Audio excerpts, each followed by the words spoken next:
Welcome to Continuous Dream. Today, Part 3, Chapter 3 of Kells, the Gospel of Columba, a novel by Amy Kreider. Part 3, read by Baird Brutscher.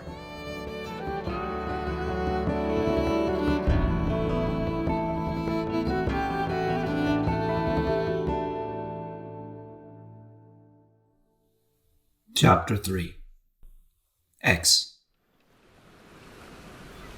The last of our ship was loaded. It was a much larger boat than I had ever seen before, a barge with a deck and stores below. Most of the merchandise consisted of casks of wine, furs from the north, currant stones, and wooden cloth. The last item to be brought aboard was a falcon in a wicker cage. Lutgard was immediately taken with the falcon and stayed by its cage. She sat on a bundle of purple cloth like a queen on a throne, resting her elbow next to the cage with her hand on her cheek. "I am going to marry a rich lord and hunt with falcons." Isaac saw Lutgard dreamily contemplating the falcon. He smiled. "You like the hunter?" he said to her. "Yes. It does seem a shame, though, that this noble bird should be enslaved." His eyes narrowed in irritation. "It is no slave. The falcon and the hunter are equal partners. You think too much." He turned and walked away, with Derek following with his hands clasped behind his back, continuing their conversation about the east. We passed the vineyards, and a deep forest darkened the hills around us in a narrower passage. The river twisted, and Isaac stayed at the prow, the captain, to watch the turns for sudden rocks. The sky was overcast, and Lutgard's face had a clouded look as well when I sat down beside her. She wouldn't meet my gaze. "What's the matter?" I asked. She clenched her lips in hesitation, but then shrugged her shoulders to gird her courage. "Isaac asked me to marry him." I started in surprise, and the psalter slipped to the floor. "What did you say?" "I didn't say anything." "That's unlike you." She gazed out at the dark hills, and I poked her with the corner of my book. "He's very rich," she said. Her words disturbed me less than the fact that she wouldn't look at me. "You're considering it?" She shrugged. "It's not like you to not know your own mind." "I wish someone would make it up for me." I wanted to say, "Then don't marry him," because I felt she truly didn't want to, but I held back. "Why are you unsure?" "I've been lucky so far. I fear my luck will run out." "You've made your own luck." "Perhaps you overestimate me." "Why doubt yourself now?" She sighed. "In his gentle way, he has been reminding me of all I risk and the difficulty I face. A woman alone, headed to a strange place with no people or prospects. I can't just dance my way into the king's court. I must be mad to think I could." "I don't like that he undermines your courage." She smiled grimly. "Thank you, but I have to face facts. What will become of me?" I couldn't answer. I struggled for words, knowing I had no easy answer to give. "The choice is between certainty and uncertainty. He offers you security, and there's certainty in being secure. You don't know what lies ahead. In freedom, there is uncertainty, there is fear." She slowly turned to me, her eyes wide in surprise, almost in fear. "Yes." We sat in silence a while, until Derek came up to me and asked to be read to. We moved away, and I glanced about as I read. Isaac approached Lutgard to talk. I watched intently. I could see by his face, startled, disappointed, dark, that she refused him. She held out her hand in friendship. He took it briefly and dropped it.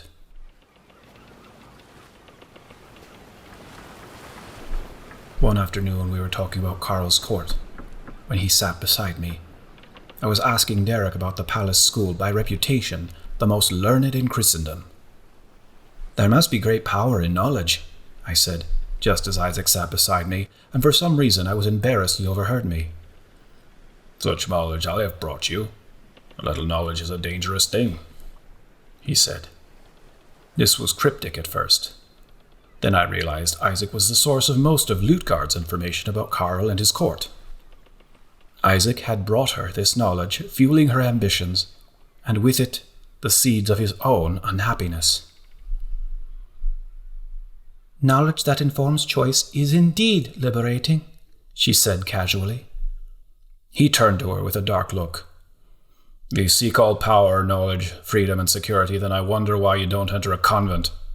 You could become an abbess and rule vast estates. Your ambition could be limitless. With that he rose and returned to the prow, and hardly spoke a word to us for the remainder of the voyage.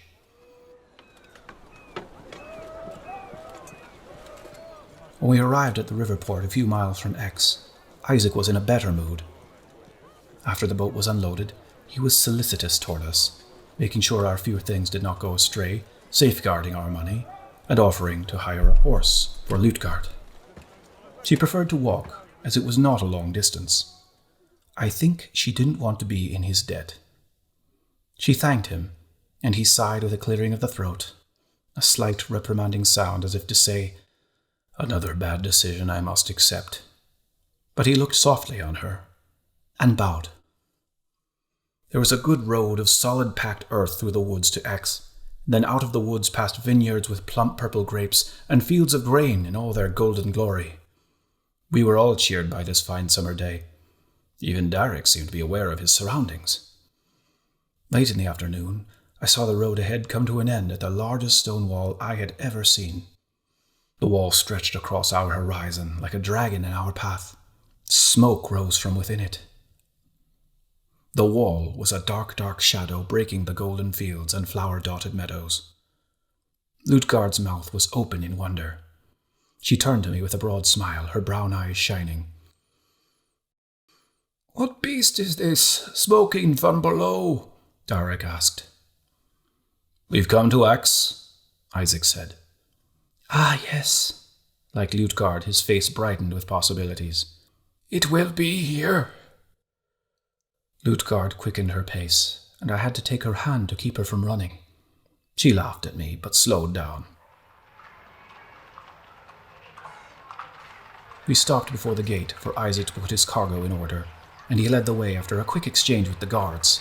We entered through the shadowed gate. Aix-la-Chapelle, swarming with visitors, craftsmen, petitioners, teeming with people whose business I couldn't fathom, idle folk who found ways to busy themselves in this bedlam of a city. This was a city. A city was something I've heard of in Bible stories. But I could not have imagined this Babel. It was built of stone, and was still being built, its stout walls crowned by towers within which workmen hoisted blocks and mechanical pulleys, masons chipped with hammers and chisels, carpenters pulled on their saws, smiths pounded out nails. The great city was being raised before our eyes. I thought it noisy when we first arrived at Donad, and then Frisia, but there were nothing like this pounding and echoing toil. The workmen shouted above the noise in tongues I didn't know, that formed words from deep in the throat. The streets were paved with smooth stones, and a beggar was sweeping them in exchange for alms. Suddenly, an approaching horse shied at him, the horseman yelling oaths at the industrious beggar. Idle children ran like dogs, stopping to watch a man juggling apples, who called to a passing woman holding a basket of laundry on her head. A woman dressed like a princess walked slowly past, and when I saw her wink at the juggler, I knew she was a whore. A girl pushed a cart of bread to sell to the workmen and the petitioners. Yet with all this confusion and activity, it was the sense of idleness that bore upon me. Most of those I saw should have been at work, in fields or at looms, and were here instead on God knows what business. Children most of all brought out my pity for their idle lives with no one shepherding them. The air was still, but seemed to move heavily with the stench of sulphur that wafted over the city, almost visible, so that around each corner I expected to see spraying pits of fire, the hellish source of the smell. But I learned later it was not fire that singed the air with this odor, but water people drank and bathed in. The water was considered healing and wholesome. I thought it foul, and it cast over the city, squirming with so many moving arms and legs, a sensation that this was the stew pot of hell. I was not afraid or repelled. Truly, I was impressed with the wealth, the nerve, the pulsation of the place. But the air rising from underneath, rising from sulphur springs, underpinned it all with a sinister color. Beggars waved like thin reeds drifting in a current here and there. The men they begged from, in shining silk tunics edged in bright embroidery, were stout. I had never seen so many overfed men, and such a variety of sizes of men, the thinness of the beggars and the fat. I stared at the fat men in the market stalls, and then realized everywhere their hands were giving and taking coin. Money was everywhere. The idle, deprived of honest work, begged for it. The other idle, the fat, who somehow gained money without honest work, exchanged it for every good. It seemed to me this item, the coin, was the cause of all the peculiar sights around me, both the fat and the thin, the frenzy of activity and idleness. For the rest of my life, I would associate silver coin with that sulphur smell and chaos. Shortly inside the walls, we entered a market of dark wooden stalls lining the streets. Some were open to the sky, some tented, and others had a house built above that extended over the street. There were river eels for sale, chickens and rabbits hanging from beams, smiths hammering, a great oven for molten glass. We walked together slowly, separately stunned, and I lingered to watch the puff-cheeked glassblower. A boy ran into me. "Excuse me," I assumed he said. "No matter," I replied with a smile, and he ran off. As he disappeared, my belt felt lighter. He had cut off my little purse. I had given the silver to Isaac to keep safe, and it was empty, but for my lock of Edith's hair. Now I would never stroke it again. The city was roughly a circle, and everywhere I felt it was closing in on us. We couldn't walk straight through the market, but had to wind down the twisting streets. The idea of getting lost in an enclosed place, not large, not a forest, seemed strange. But as the streets wound, it seemed as if the interior of the city was larger than the circumference of its walls. Isaac knew the way, leading us cheerily, smiling at his acquaintances in their stalls. Finally, something stopped the cacophonous rout, like a breakfront in the sea. There was a long whitewashed wall cutting across the center of the city, with large ruddy stone building complexes at each end and a gatehouse in the center. Isaac went straight to the massive wooden doors of the gatehouse. The guard, bearded, yawning, suddenly perked up upon seeing Isaac with us. He said something guttural in a friendly voice. Isaac responded and motioned at us. We passed through to a huge courtyard, and I could see the sky again. The wall that broke our journey was one side of a covered walk that connected two complexes of buildings. Another such walkway extended on the opposite side of the courtyard. The complex to our left was a rectangular palace with a square tower on one side. On our right, the church rose, an extraordinary 4 stories above the world, perhaps the tallest building in Christendom, domed on top, and a striking shape. It had 8 sides. Another walled courtyard at right angles to the one we were in made the front portico of the church, and a few buildings were attached to it. The palace, school, library, and scriptorium I saw later. "We should offer a prayer of thanksgiving," Derek said. "I'll send someone after you who speaks Scots as I take in my cargo," Isaac replied. Isaac took his things and turned toward the palace as we headed for the church. A crowd of people were entering ahead of us as a service was just starting. I would be constantly amazed those first hours discovering the church and the palace. The inside of the church was staggering. The dome rose high above, painted with Christ blessing us. Marble columns held up arches that were ribboned in red and white brick. Windows admitted colored light, and the floor was marble. Prayers echoed harmoniously through the vaults. Surrounding me were nobles in bright silk clothes. I gazed straight up again, and as my eye descended to the second story, I saw him. Karl sat upon a simple throne made of stone, looking down on us like God himself. A shaft of golden light lit his pale, almost white hair and beard. His furrowed brow was concentrated in prayer, but the concentration reminded me, for some reason, of a boy trying to work out a sum. His face was round and ruddy. A plain blue mantle stretched over his broad shoulders, fastened by a golden brooch near his thick red neck. In his intent prayer he looked apart, as if he felt himself to be alone. His family was by him, in shadow, a large group of children and youths. Suddenly I noticed a severe-faced woman behind the king. "There's the queen," Utgard said, poking me, for she was especially looking for her. The queen Fastrada was rotund, her face round and pale. When she faced us, her fierce expression transfixed me. Her eyes glowed darkly beneath her black brows. She had a feline air, not cat-like in the sense of sleek grace, but as a round, fat, and baleful spitting cat that has its run of the house. This is bold to say as a first impression, but such was the ferocity of her look. I understood some of the Latin, and I prayed what I was able to. I thanked God for delivering us safely. When it ended, the king stood and made the sign of the cross over us all. Outside, a boy was waiting, who greeted us in Scots. "The king will receive you, after you refresh yourselves. Come with me." He took us to guest quarters, where even the latrine was nice. I washed my tired feet. When we were finished, the boy returned. Along the covered walkway, the sunlight picked out the straight columns, making a pleasing rhythm of light and shadow. As I passed each bright column, I felt I heard a note plucked on a harp. When we entered the hall, we saw Isaac, who motioned that we join him. In the flickering torchlight, I tried to learn and distinguish who was important at the feast. The stream of children surrounding the king resolved to his 2 sons and 5 daughters, children of different mothers. Karl was playfully arguing with his bright-eyed daughter Gisela. Her eyes danced in the fiery light as she asked if she could play the harp for the diners.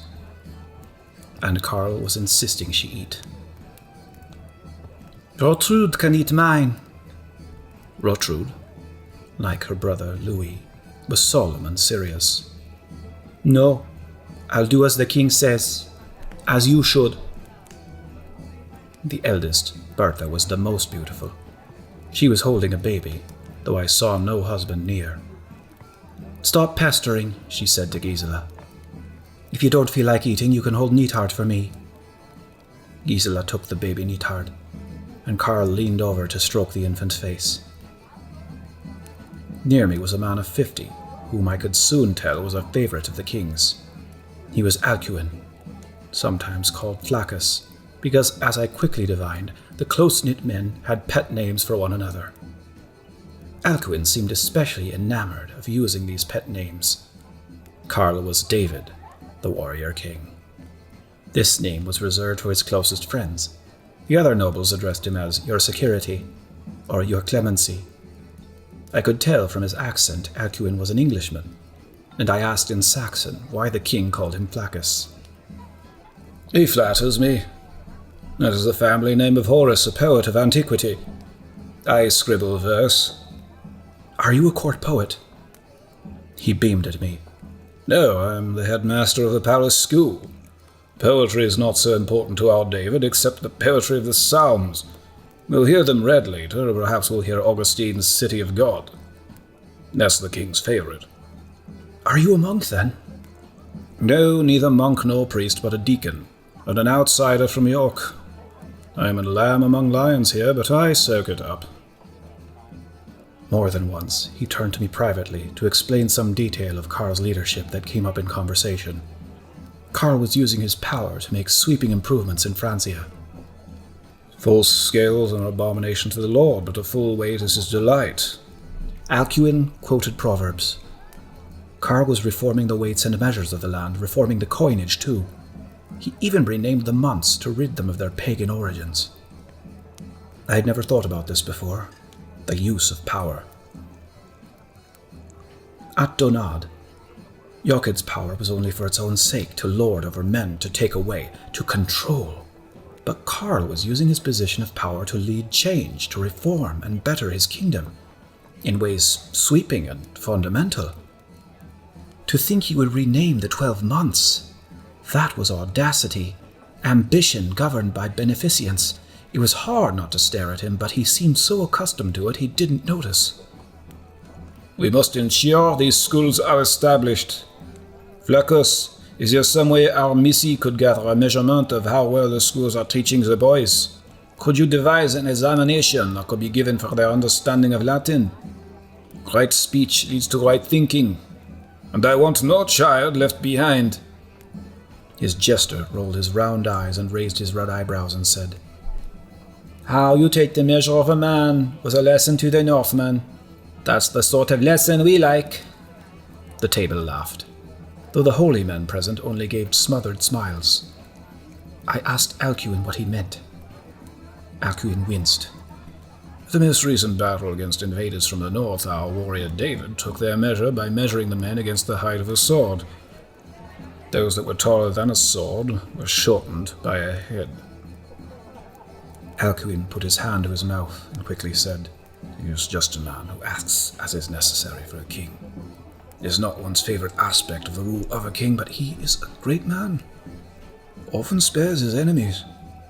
He said this last in a whisper so that the others around him might not hear, and I knew he was ashamed of having to defend him. We were interrupted by a change of subject when someone asked about a certain man nicknamed the Eagle. Alcuin's soft face glowed. Oh, I received a letter from him today. It filled my heart with gladness to hear from my sweet friend. He must have had enough of my chiding, as I send him 3 letters for every one I receive. Alcuin recounted the letter with a childlike enthusiasm. I was not interested and stopped listening, and became aware of the food. I was delighted at the bread and roast meat, dripping with juice and fat, but I was increasingly astonished at the stream of dishes that were continually brought out to us. There was beef, venison, and pork, roasted, stewed, and in pies. There were leeks, cheeses, pottages, sausages, fruits, and walnuts boiled in honey. To drink there was ale, wine, and mead, each dish and drink sweeter than the last. I had taken a few bites when Derek slapped my hands. Penance! I was not to eat the roast meat and stewed fruits. As an oblate, my first year had to be one of penance and denial. I took a crust of bread and dipped it in a bowl of milk and sucked at it through clenched jaws. The aroma of the juicy meal, the spice-soaked apples and pears teased me until I nearly had tears in my eyes. Beside me, Alcuin relished the mouthfuls of saucy dishes and sipped the Rhenish wine until he glowed. I noticed at a certain point he stopped drinking wine and switched to the barley water. He was not dissolute. The king preferred roast meat, saying with a chagrined smile that his daughter had told him often to give it up because he was thick in the waist. But he would not. He did not otherwise overindulge. When someone at the end of the table laughed loudly from an excess of wine, Karl gave him a dark look and told a servant to give him permission to leave the table. I loathe drunkenness, he said to us. I trust you are continent? It is a fine vintage and not to be guzzled, Alcuin said, admitting his enjoyment of luxury in his temperate words. He denied himself nothing of the fine meal. Alcuin was not exactly corpulent, but he was soft and paunchy. His face was full and gleamed with good eating. He had very good teeth and licked his lips habitually. He had a graceful way of gesturing, leaning right and left, dipping the air with a cupped hand and lifting it up, as if pulling his words from an imaginary pool. One man at the table ate like a penitent, Paulinus, who broke some bread into his pottage and nibbled lettuce, but avoided the dripping meat and purple wine. He never laughed, and only rarely spoke in low tones to agree with some observation of Alcuin's or to whisper, "Let me not hear, O Jesus," when the laughter rose at a barbed witticism or bawdy joke. At such moments, Alcuin deftly changed the subject, and the king shrugged indulgently at the offender. What has Ingeld to do with Christ? Alcuin asked. Some kings listen to legends of Beowulf as they feast. Our David has none of that. Timotheus. He turned to Paulinus. Let us hear Christian truth that puts legends to shame. Paulinus rose and walked to a lectern. The entire room, a moment before buzzing in conversation, quieted. He opened a gospel and read of the wedding at Cana. Carl chewed and swallowed intently, nodding. Beside him, Fastrada looked grave, but her sideways glance was on her husband. When Paulinus finished reading, Gisela put her hand on her father's arm and raised her eyebrows at him. He touched her cheek and smiled with a nod.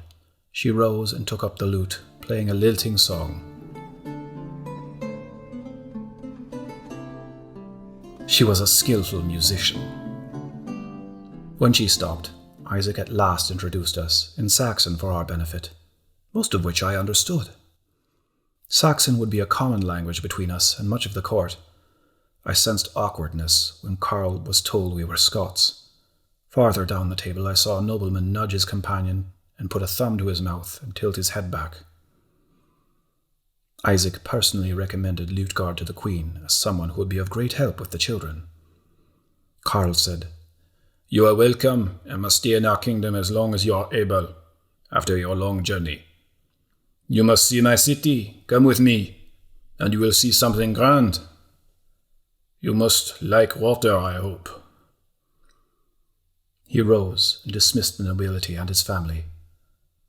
Fastrada took Lutgard with her, and only the men went with Carl. Less serious now, he strode out, beckoning us. We followed him outside, through the gate opposite the one we had originally entered. "Welcome to Aquagranum," the king said with a flourish.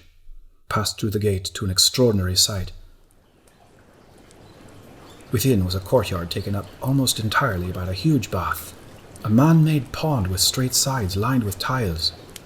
It was 100 feet long, and steam rose from the clean blue water. Carl quickly threw off his mantle and tunic. We hesitated, and he waved at us, laughing. We stripped and splashed in after him. The water was hot. I had never stepped into hot water before. It was fantastically pleasing and soothing. The king bounded back and forth across the pool, and we imitated him. Then after a bit, we all sat at one end and felt our cares melt away in the liquid silkiness of the water. Carl was growing sleepy, but he wanted to talk. "Did you hear of Widekund on your journey?" We said no. "It has been many years since I defeated him, my old relentless enemy. But I fear the people in the forest still make a legend of him. It was a long battle, searching for him and destroying his followers. I spent years after my enemy Widekund, but I defeated him in the end, as was God's will." He chuckled. "They worshipped the tree and called it Irminsul. They thought the tree was the center of the world, of the universe. But my good soldiers found it and chopped it to bits. No one will hug trees in my kingdom. There will be no more ignorance or superstition. If they talk of Widekund, it's not to extol him. They see even their greatest leader is no match for a Christian king. Loyalty is all I ask. I give much in return for it. 300 Saxons hanged. They would swear no loyalty to me, so they hanged. I spared Widekund, and that is an example of my just dealings, because he swore his oath to me. But I suspect there are those who secretly praise him. My missy, go out to the countryside and listen. You will find out what people are saying. So you heard nothing of Widekund?" We said no. Carl caught me staring at him, for I was studying him. He smiled. "You don't have a care in the world, do you?" "I'm not sure." "You're lucky to be a monk. You'll never have a wife." "Wives give you children." Carl opened his mouth wide and grinned. "You see into my heart. You know how I love to have my children with me." I felt badly, because I had begun to think about him in a dark way. "You have many. You are well blessed." "You haven't seen all of them. I have a son elsewhere, my beloved Carloman." But you see my darling daughters, they are my precious treasure. I won't let them go. King Offa of Mercia wanted Gisela for his son. Perhaps I should have allowed it. But no, they cannot leave me. Never. After Pepin's conspiracy, Karl decided to impose an oath on all men and boys over 13 to swear allegiance to him. Messengers, his missi, would ride all over the land to administer the oath. If my enemies bow down to me, if Widdecund himself could take such an oath, how much more should my own kinsmen pledge to me? Alcuin said. Of course they will be persuaded by your own reputation for justice. It is better to lead people by reason than by threat, for fear may dissipate, but reason lasts. The lion has only to roar to be obeyed, for reputation is enough. The lion must be seen to strike from time to time, to put the fear of God in his subjects. At times the king grudgingly agreed with Alcuin when in his presence. But later in the evening, as we bathed in the delicious, hot pool, his mind turned to his enemies, real and imagined. There were 7 conspirators. In a court of, say, 100, that's 7%. If 7% of my people are disloyal, how many missi must I send out to find them all? If I send 2 missi for every dozen countries in Frankland... His lips moved as he worked out the sum, his voice trailing off into a drowsy buzz echoing and absorbed by the warm water. He often mentioned Widdecund, and retold the story of felling their sacred tree, and his round blue eyes would gaze into the distance, into the blazing bonfire his generals made of that mighty oak.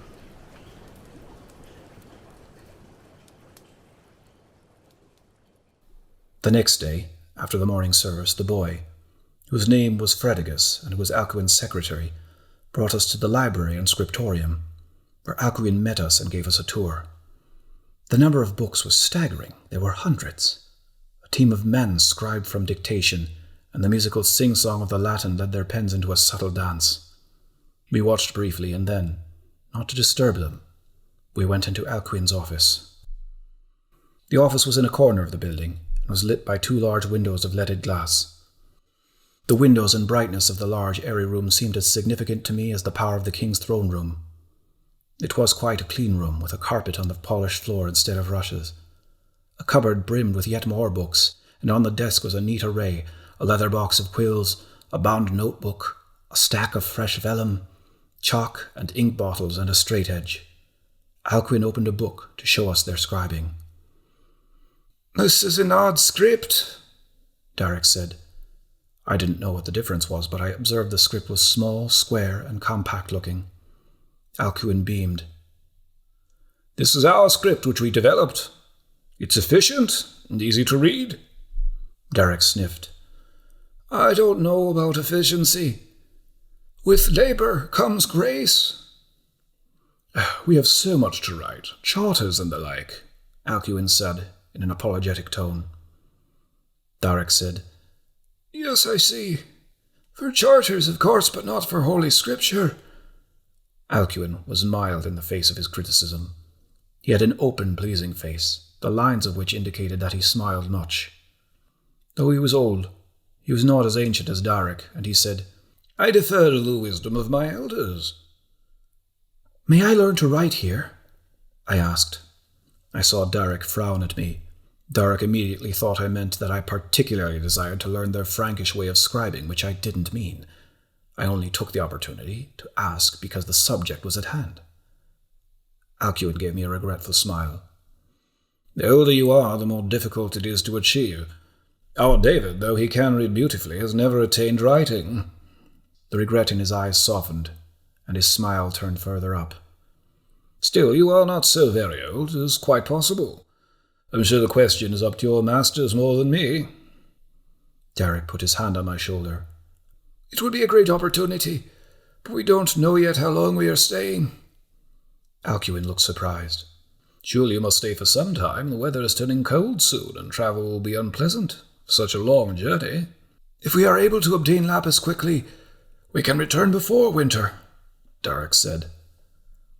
I hoped we would stay the winter, though not obtaining the lapis would seem to make this long trip senseless.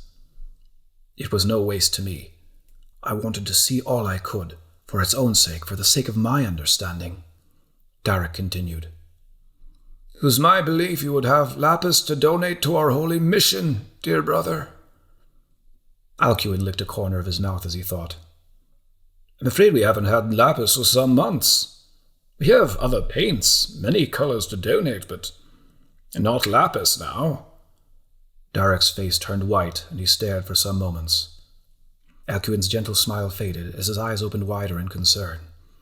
My heart beat hard until Darek spoke. Ah, then that is too bad. He turned suddenly and walked out of the room, and I hurried to keep up. We marched back to our guest room. Once inside, I was terrified by his show of rage. His cries were like a wounded hound as he grabbed the desk and turned it over, pulled the cloths off the bed and struggled to tear them with his hands and teeth, tangling himself in them.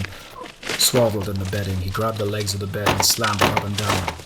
An ink bottle just missed the window. Our silver coins scattered like debris across the floor. What is silver but the devil's bribe? He bellowed, along with incoherent howls. His face twisted into a living, moving mask, working into horrible expressions as one might imagine in knotted tree trunks at night when one is lost and frightened. I crouched in a corner, speechless. When he was thoroughly entangled in the bedding and all was devastated, he rocked the bed back on its feet and fell into it with a sob. He squeezed his eyes shut in his red face and stopped howling, his breath deep and hoarse. In the contrast of the sudden stillness, my own breath was loud and fast. Coins glittered on the floor like broken glass. A puddle of ink spread from one corner, like the blood of a calf. He lay in a precarious equilibrium, prone but tense, at any moment liable to go off again, but for now he was still as a quivering rabbit in a frozen pose. I slipped out and hurried back to Alcuin, who was still in his office dictating a letter to Fredegus. I entered with no announcement or courtesy, but as he looked up, startled, he saw my urgency. He listened to my story with all concern. When I finished, I saw a firm determination in him more decisive than I expected from him. He was no ditherer. I will send you St. John's wort from the infirmary. Fredegus, if you would. Fredegus quickly went to get it. Add to it his barley water or ale every night before sleep, and in the morning too if necessary. It will soothe him. You must be very calm and quiet with him and not show your fear. Most important, don't ask him questions or correct anything he says. You must not argue, but instead, by nodding and repeating his words, show that you are listening. Alcuin sighed and smoothed the page before him. I do wish we had lapis, as I know in his state nothing will substitute for it. But we don't, that's all there is to it. Fredegus returned with the cloth bag of powdered St. John's wort. Alcuin patted my shoulder. Come to me any time. I realized now it was up to me to deal with the situation, and that no one was coming with me. I left and went to the kitchen to beg a cup of ale. The scullery girls snickered because of the Scots' reputation for drink, but I didn't try to explain. When I returned, Darek was asleep, though his body was still stiff and tense. I straightened the room and set the ale on the desk. I sprinkled some of the brown powder into it. I sat for the day beside him until the bell rang for evening service. He opened his eyes and fixed them on me. I had a vision. Tell me your vision. A white stag crossed the frozen stream. The ice broke with a mighty crack. The current rushed him past the sharp rocks that tore his flesh. He was pulled into the sea, and on the shore, the Holy Mother gathered shells and blue seaweed. He landed fainting on the sand. She reined him in with seaweed binding. Healed, he rose, and she climbed on his back. And they rode through the gates. A blessed vision, I said with a nod. I took a chance and touched his arm. He trembled. I've brought you a cooling drink. I gave him the ale and he gulped it down. I thought my eyes are blue, and I can pluck them out to make blue ink. Would that do? I trembled to realize his madness. There is no need. I promise you we will get the lapis. Let us go to the church and pray. Darek grew sleepy during the service and leaned heavily on me. Afterward, to my gladness, Fredicus offered to take him to the infirmary for the night. Darek nodded absently and accepted his supporting arm. I needed to talk to Alcuin and sought him out. "He is in pain because others died and he did not," Alcuin said. "Shouldn't it be a relief? Shouldn't he be happy in some way to have survived?" I asked. "It is not how the soul works." "He rarely speaks of the raid. Most of the time, it doesn't seem to be in his thoughts. He seems only to care about obtaining the lapis lazuli." Alcuin looked far off and sighed. "It is a token of his faith and his restitution. The soul seeks to atone. You are his protector, the protector of his dream. You have a grave responsibility. I don't think you understand what you have taken on." "No, I don't. I'm not ready," I said. He replied, "We are never ready. Not for our burdens, not even for our faith at times that leaps into our hearts like a thunderbolt. Not for death, though it means everlasting life." He smiled. "If I were young, I would go as you go, and as you will have to go, into this journey. If you want to save him, you may indeed go to the ends of the earth to obtain this boon." "It is only a small blue pebble," I said. "It is a flint that ignites the soul." We parted. Alone in my room last night, I dropped a pinch of the St. John's wort in a cup of water for myself, a taste like burnt spinach, and fell into an exhausted sleep.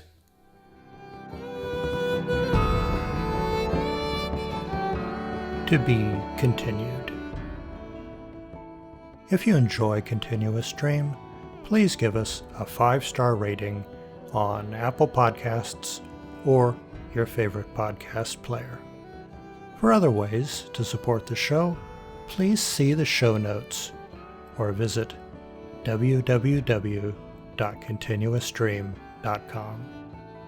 Thanks for listening.